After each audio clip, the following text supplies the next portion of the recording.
ইউটিউবে স্বাগত। তৈরি করলাম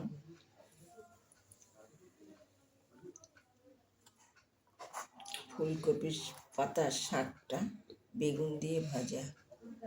এত সরু সরু করে কেটে নিয়েছি, পাতলা একদম কুচিয়ে বেগুন দিয়ে ভাজা করেছি। ফুলকপির শাকের পাতা মানে ফুলকপির শাক আর কি। করেছি কানকো চচ্চড়ি, কই মাছের কানকো চচ্চড়ি।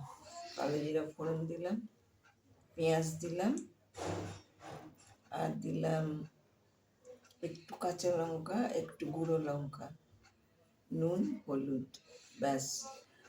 আগে পেঁয়াজটা ভাজা ভাজা করে নিয়েছি, তারপর কানকো তো পাতলা, কানকোটা ওর মধ্যে এমন তেল দিয়েছি যাতে ভাজা ভাজা হয়ে যায়।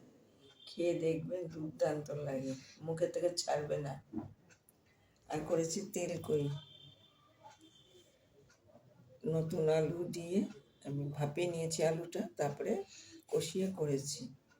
লঙ্কা দিয়েছি, হলুদ দিয়েছি, আদা বাটা দিয়েছি, আর দিয়েছি একটু জিরের গুঁড়ো। কাঁচা মশলা কষিয়ে লঙ্কা দিয়ে যেমন খাবেন দেবেন, আমি একটু বেশি খাই, একটু বেশি দিয়েছি।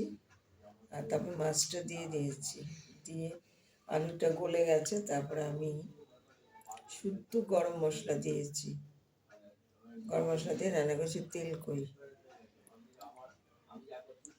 আর করেছি বাঁধাকপির তরকারি।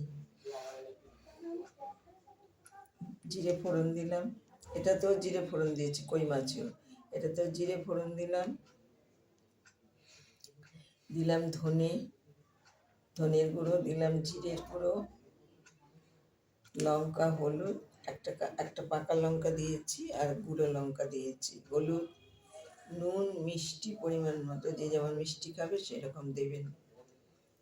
দিয়ে এবার নামাবার আগে আমি আগে যেমন জিরের গুঁড়ো দিয়েছি, ধনে দিয়েছি, নামাবার আগে আমি আর জিরে দিইনি, শুদ্ধ গরম মশলা দিয়েছি। দিয়ে বাঁধাকপির তরকারি রান্না করেছি রুই মাছের মাথা দিয়ে। ভালো লাগলে লাইক করুন, শেয়ার করুন, একটু সাবস্ক্রাইব করুন, আমার পাশে একটু থাকুন। ভিডিওটা শেষ করছি।